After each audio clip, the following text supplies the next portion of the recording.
237 pounds. Fortune, danger. Who is it? The Fat Man.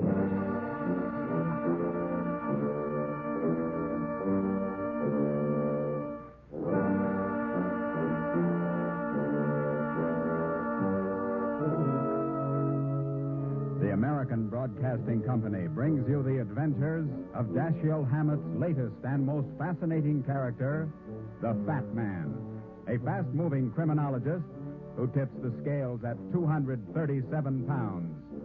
Tonight's adventure, the Black Angel. And now, here is the Fat Man.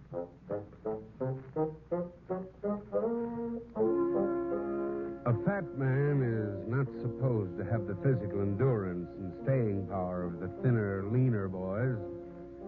When he lugs that extra weight around, he loses his wind quicker and his muscles tire faster. If you've ever made a forced march with 50 or 60 pounds of equipment on your back, you know what I mean about a fat man's extra weight. But quick thinking will save a tremendous amount of energy.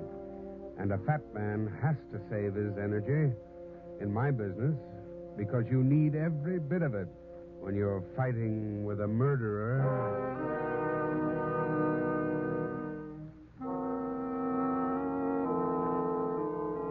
It's funny how much you can tell about a person at a glance, especially if you've trained yourself to take in everything. I liked this guy the minute he walked in my office, and I felt sorry for him. I liked him because his eyes were honest and intelligent. He was in his late 30s, nice-looking without being handsome. His conservative, well-made clothes told me he had a commuter's ticket in his pocket and a growing bank account he'd earned himself. I felt sorry for him as he stood in front of my desk because I'd seen the same expression on the face of a soldier in Belgium when his wife wrote him she wanted a divorce. He didn't waste any time, and I knew he was telling the truth. Mr. Runyon, my name is Atchison, John Atchison. Sit down, Mr. Atchison. Oh, thanks.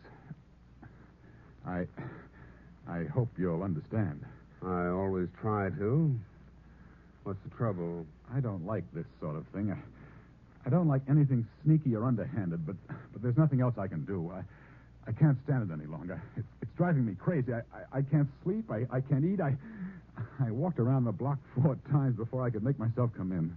Wife trouble? Why, yes. How did you know? There are a lot of wives and a lot of husbands. You'd be surprised how many of them come in here. Yes, I suppose so. I suppose it's an old story. I guess I'm a fool, but I never thought it could happen to me. Another man? Well, I'm not sure. Don't you see? That's the trouble. I'm not sure. I know there's somebody, but I've got to find out the truth. I've got to know before I lose my mind. Have you asked your wife about it? Oh, no, of course not. Don't you understand? I love Peggy. I love her more than anything in the world, and I've always trusted her. If I were wrong, I could never forgive myself. I understand. You want me to find out who this guy is and what's going on? Yes. I simply want to know the truth. Maybe hard to take. I can take it. Okay, Atchison. Now, tell me why you're suspicious. What's happened? It started only 3 days ago. I came home early. Peggy was talking on the telephone, and she didn't hear me come in. I heard her say, "But, Angel, John mustn't know." I was stunned. I couldn't believe my ears. And then she said, All right. I'll meet you in the same place at 9 tonight. Did she know you'd hurt her? Oh, no. I waited a few minutes, then walked in. She seemed flustered and surprised that I was home early, but said nothing about the phone call. That night, she said she was going to see her girlfriend. You didn't try to follow her? Oh, no. I couldn't bring myself to that. Besides, I kept hoping that I'd been mistaken, that maybe she hadn't said that at all. Never had any reason to suspect her before, eh? Never. It's just possible, Atchison, that what you heard her say on the phone might have had a different meaning from what you suspect. Oh, but how could it? How long have you been married? Not quite a year. What do you know about your wife's past? Why, actually, I know very little about her past life. I never questioned her. She has no family, and... Where'd you meet her? Oh, she was the cashier in one of those dance halls, a place called the Tropical Gardens. Oh, I know what you're thinking, Runyon, but you're wrong. I used to be lonely, and, well, I went there sometimes. She wasn't like the others. We fell in love and got married. I see. You know, it might not be another man at all, Atchison. It might be something worse. What? Blackmail. Blackmail? I hadn't thought of that. That might explain... Explain what? The money. What money? The $300 that's missing from our savings account.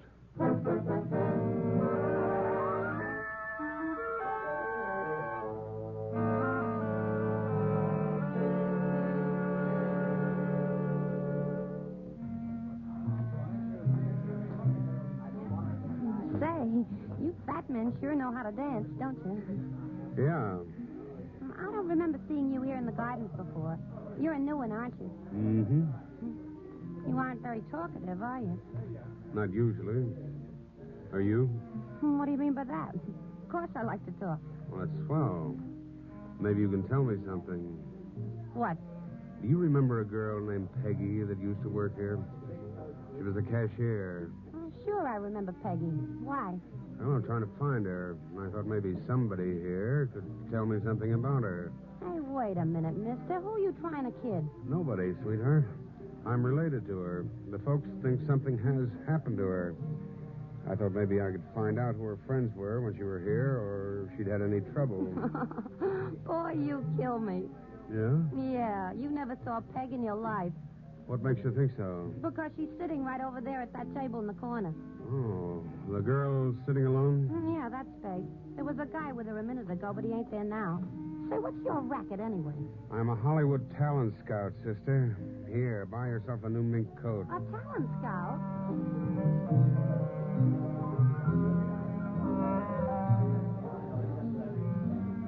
Hello, Peggy. What? Don't you remember me?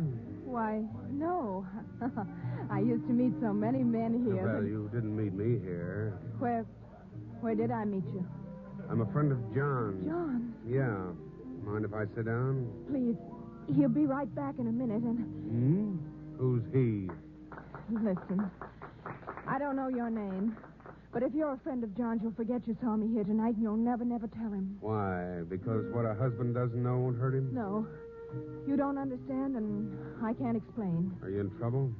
Yes. Maybe I can help you. No, I don't think so. I don't think anyone can help me. Well, tell me about it. No. Not now, not here. Where then? Meet me tomorrow at the Primrose Bar at 1 o'clock. Okay, honey, but be there.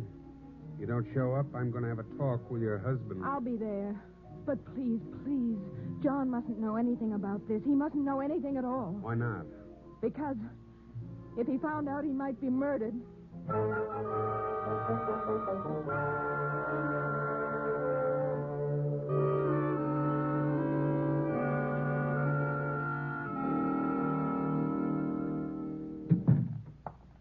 Runyon?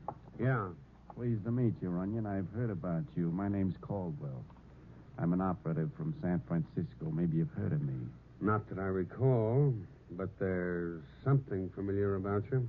I had a bad break not long ago. I did my job too well and got my mug plastered all over a lot of newspapers. Maybe you saw my picture. Maybe. Could be that. It's hurt my work a lot. Too many people know me. Fame does have its drawbacks. Yeah. You're a long way from home, Caldwell. That's why I came to see you, Runyon. Oh? Here on the job? That's right. I've got no connections here, and I might need a little help. I thought maybe you'd like to give it to me. There might be a lot of dough in it for you. How much is a lot? Say $5,000? That is a lot of money, Caldwell. Yeah, for $5,000, a man is a sucker to ask too many questions. You know, that's a funny thing, Caldwell. That's exactly what I think. We're going to get along swell. Sure. Now, tell me about the job. Well, about a couple of weeks ago, a guy comes into my office and makes me a proposition. It seems a pal of his disappeared with $100,000 in cash, and half of it belonged to my client. He wanted me to find his pal. Where did the $100,000 come from? I don't know, but let's just say it was dropped by a careless bank messenger, and these two guys found it lying in the street. Finders keepers, Yeah, And now you want to shed the client and do a little finders keepers on your own? that's the general idea. After all, the dough doesn't belong to either of them. The client's out on the coast. The climate here doesn't agree with them. You found this client's pal, the guy with the dough? I found him. He's here in town, registered in a hotel under a phony name. And the money, you think he's got it with him? I think he's got it hidden somewhere in his hotel room. Where do I come in? And why, if there's $100,000 in it, do I only get 5? A minute ago, that was a lot of money. That was a minute ago. It's still enough for what I want you to do. I'll do the tough part. What's the easy part? All you do is get this guy out of the hotel and keep him out until I can give the room a good going over and get the dough. Oh, that does sound easy. It's a cinch. Once I get the money out of the room, we're safe. He can't go to the police. What about your client? Don't worry about him. Well, how do I know you won't cross me up? You don't know it. You just have to trust me. I don't like it. It'd be a sap to pass up such an easy $5,000. I won't cross you. Well, how do you know I won't go to the cops for this story? What good would it do? You don't know these two guys? Besides, there's another good reason why you won't do that. What's the other reason? This gun in my pocket. Oh, you play rough, Plenty rough. Well, how about it? Is it a deal? Okay. Count me in. That's better. Meet me at 8 o'clock tonight at the corner of 50th and 8th Avenue. What's the guy's name and what hotel's he in? Do I look like a sap? I'll tell you at 8 tonight. Okay. I'll see you at 8 then. Yeah. Hello? Hello, Brad. This is O'Hara. Yeah? What's on your mind? Listen, Brad, you remember a gang of bank robbers operating in the Middle West a couple of years ago, led by a guy named Angel Black? Yeah. I remember something about it. Didn't the papers call him the Black Angel? That's right. If you remember, he was caught and sent up for life, but one member of the gang, a fellow called Snyder, was never pulled in, and the loot from a couple of bank jobs was never found. Hey, wait a minute, O'Hara. What about this guy, Angel Black? Well, he escaped from prison about a week ago, and we just got a tip he's somewhere in this vicinity. I want you to keep your eyes open for him. What's he look like? Well, he's short, heavy-set, jet black hair, and I It's think... not black anymore, O'Hara. It's red. And he's wearing a red mustache. What are you talking about? How do you know? He just left my office about 2 minutes ago.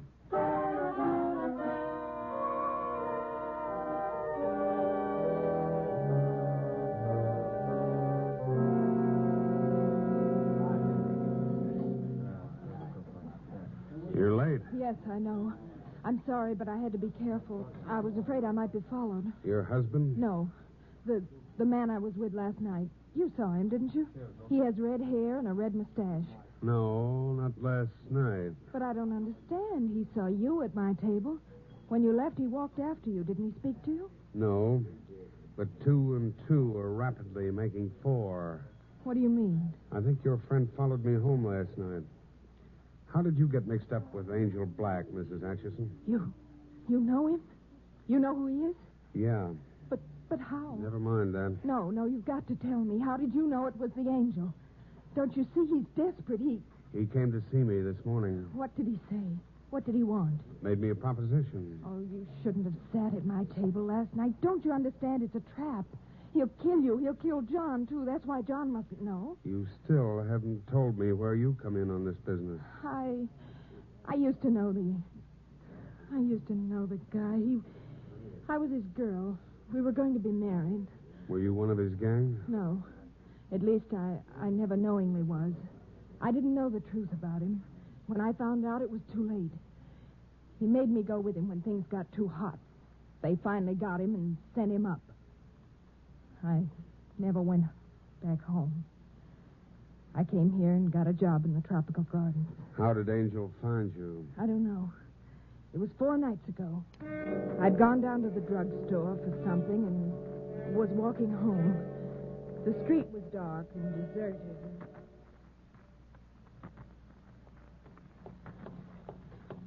Hello, Peg. What? Who are you? Don't you recognize me, Peggy? Angel.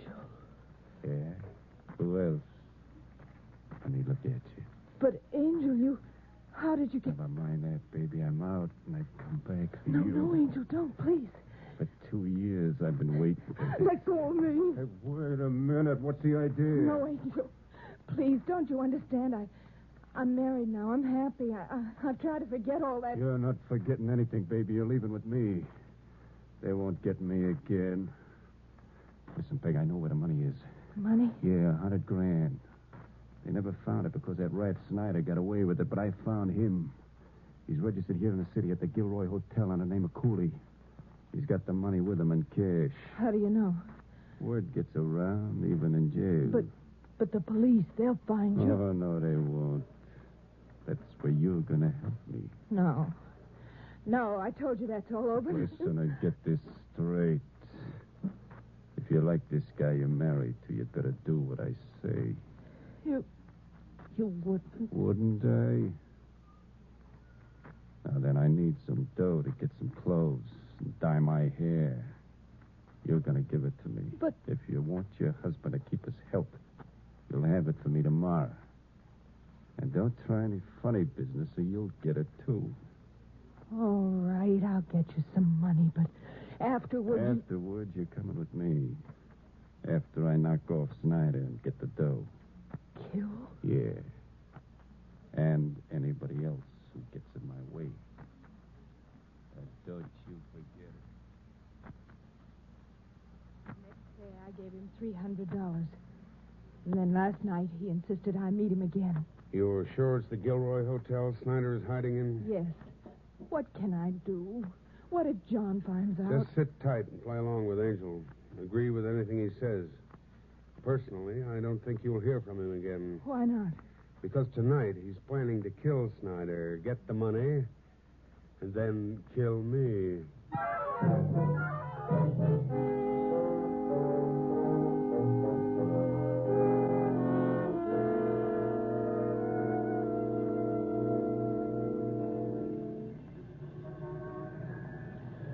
Yeah, this is it, O'Hara. Hotel Gilroy. Yeah, cheesy-looking dump, isn't it? Yeah. Nevertheless, let's go in.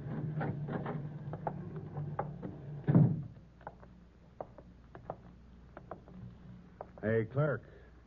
What room is Mr. Cooley in? 510, top floor. Is he in now? How should I know? Is his key in the box? No. I guess he's in. Come over here closer. Yeah, what's the matter? Look. Oh, please. That's right. Listen, this is a respectable hotel. We don't want no trouble. Neither do we. Give us the pass key. Oh, okay. Here. There may be some shooting upstairs. Keep everybody off the 5th floor till we come down. Yeah, sure. Say, what's this guy Cooley done? Never mind. Come on, O'Hara. All right.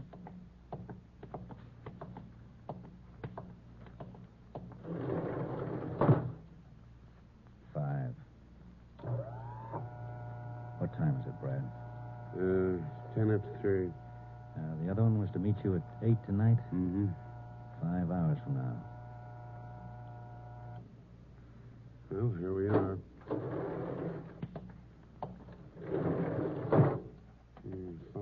5:10. It's down this way. Get out your gun. Don't worry. Here it is. Easy now. He's not in. I don't know. Wait a second. Open up, Cooley. If you don't, we're coming in shooting.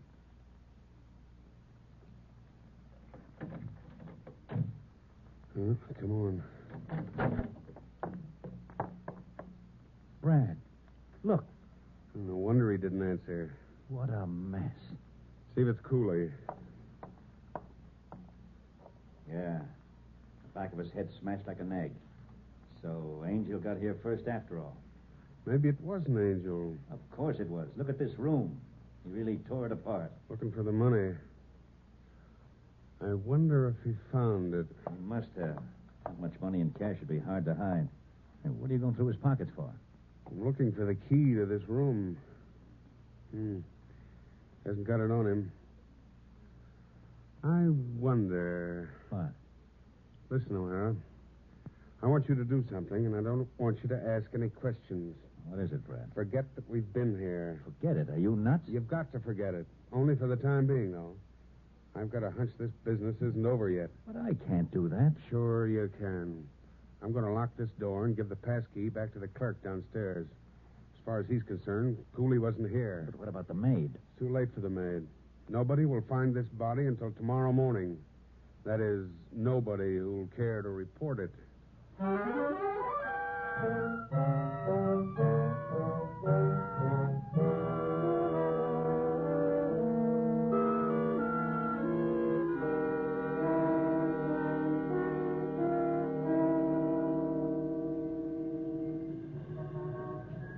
Quick, O'Hara. Over here in this doorway. You're crazy to try and pull this alone, Brad. I shouldn't let you do it. Now, take it easy. I know what I'm doing. Angel's no fool, and he can spot cops a mile away. If you had men planted near me, he'd never make his play. This way, I can get him for you alive. But you said yourself he was gunning for you. Not the way you think, O'Hara. That's why I wanted you to keep quiet about Snyder's murder. I don't get it. I think he's going to try and frame Snyder's murder on me. On you? Sure. Don't you see? It'd be a cinch. That is, it would have been if we hadn't already found the body. As long as he thinks I'm a dumb dick trying to pick up an easy $5,000, he can't miss. Why? He'll meet me, send me up to the room, supposedly to get Snyder out. Then he'll tip the police. Oh, I get it. Sure, they'd catch me there red-handed. Yeah, but suppose the girl tips him off that you know who he is. That's a chance I've got to take. For the time being, I'm betting she's on the level. Everything ought to go okay, unless... Unless what? Unless Angel didn't kill Snyder. But you don't think... It's a possibility. Okay, O'Hara, it's nearly 8. Stay here in this doorway. I'm going to walk down there now and meet Angel. Don't show yourself. But if we start walking, follow us and be sure he doesn't spot you. Okay, Brad, but be careful.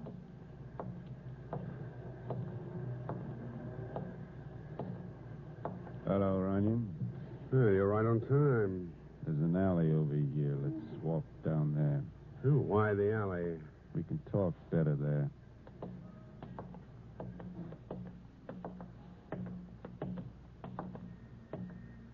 Okay. What's the deal? You got a gun on you? Yeah, why? I just wondered. You might need it. I don't like guns. That wasn't in the deal. I know, but this Cooley's a tough baby. Cooley? Yeah, that's his name. Now, listen. Here's what I want you to do. He's living on a little cheap hotel at Gilroy. It's on Clover Street. His room is 510. How do you know if he'll be there? I don't know for sure, but he never goes out. That's why I needed help on a deal. To get him out of the room. Oh, I get it. You go over there and bust in his room. Got a pass key? Sure. Good. Don't knock. Just go right in. Act tough. Tell him you're at a house, Dick, that the manager wants to talk to him about his bill or something. When you get him downstairs, call him Mr. Jones. He'll say that isn't his name. You've made a mistake. Apologize and insist on buying him a drink. It sounds simple enough, doesn't it? Sure. In the meantime, No, Angel. Stop. Well, somebody's coming.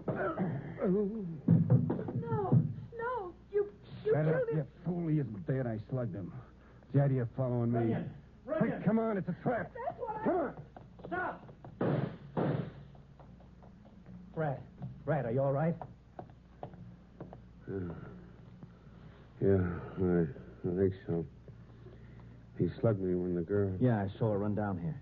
She must be in it with him. She came to warn him. Had to get away? Yeah. Come on. Where are we going? Back to the Gilroy Hotel. Why? Because I think the $100,000 is still hidden somewhere in Snyder's room.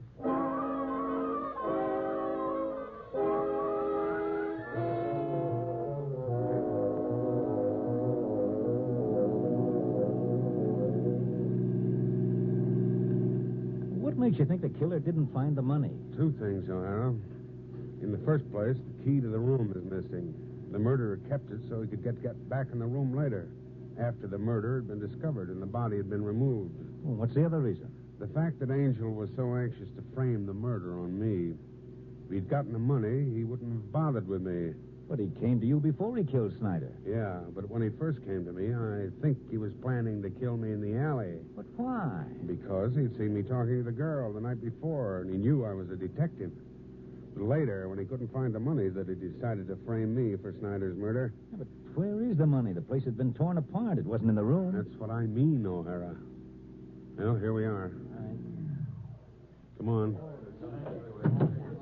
Hey, I wonder what's the matter. All the people running toward the side of the hotel. I don't know. Oh, here comes the room clerk. What's the matter back there? Oh, and 510 just jumped out the window. Say, aren't you Yeah, the quick, O'Hara.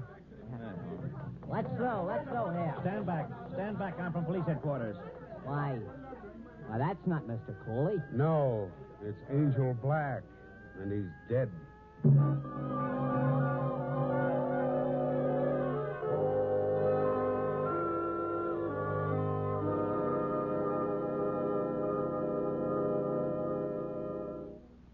But what could have happened? Mr. Cooley murdered right in this room, and this red-headed man dead. Never mind that. You say this red-headed guy came in with a girl about 15 minutes before you heard the crowd yelling outside? Yeah, it may have been less than that. And this other guy, the one who came in after them. Well, he seemed nervous. He was nice-looking, about 35. He asked what room Mr. Cooley was in. I told him, and he went up. Several minutes later, I heard the noise outside and went out, and, well, you know the rest. Oh, wait a minute. Who was this third guy, Brad? Must have been Atchison, the girl's husband. What was he doing here? You know, he must have followed his wife, or Angel. Oh, well, then it's plain enough to me, Brad. Yeah? Sure. Angel and the girl bump into Snyder's room. He finds the money. The girl's husband comes in. They have a fight, and Angel gets shoved out the window. The girl and her husband take the money and beat it during the confusion downstairs. That's a good story, O'Hara. But that isn't what happened. Well, the money's gone, and it wasn't on Angel when he was shoved out the window. He wasn't shoved, O'Hara. Are you trying to tell me he committed suicide? No, it was an accident. An accident? Are you nuts? The girl and her husband killed him for the money. They couldn't have done that, O'Hara. Why not? Because the money is still where Cooley hid it. Where? Come over here by the window. Look, O'Hara, on that little ledge around the corner. Well, I'll be... A briefcase. Yeah, and it's got the money in it. Then Angel must have been trying to reach it. You see, you can't reach it from here. You'd have to climb out onto the ledge. Yeah. He must have seen the briefcase and climbed out to get it. The girl saw a chance and shoved him over. We'd better get out an alarm to pull her in right away. Now, hold it, O'Hara. The only thing that girl did was try to save her husband's life and happiness. She loved her husband, O'Hara. But still, she must have shoved... Look here. See how slick this ledge is? The guy slipped as he was reaching for the money. Yeah. Yeah, I guess you're right at that. Sure I am. He was in a hurry, O'Hara, and he fell. And a black angel doesn't have wings.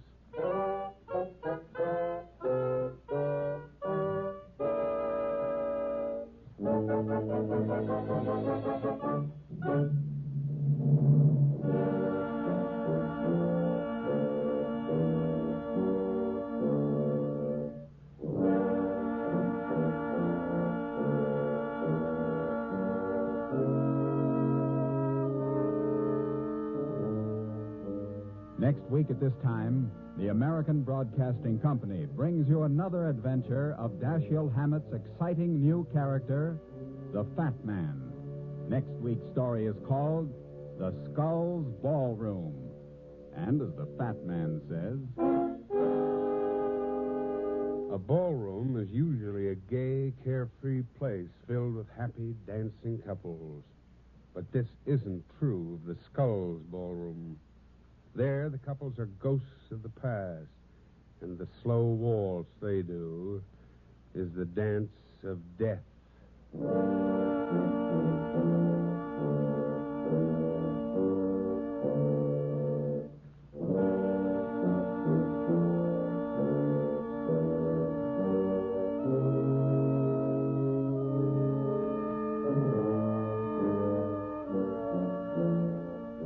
Tonight's adventure of the Fat Man, played by J. Scott Smart, was produced by Charles Powers. Music was under the direction of Bernard Green. Sergeant O'Hara is played by Ed Begley. This is Gene Kirby speaking. is ABC, the American Broadcasting Company.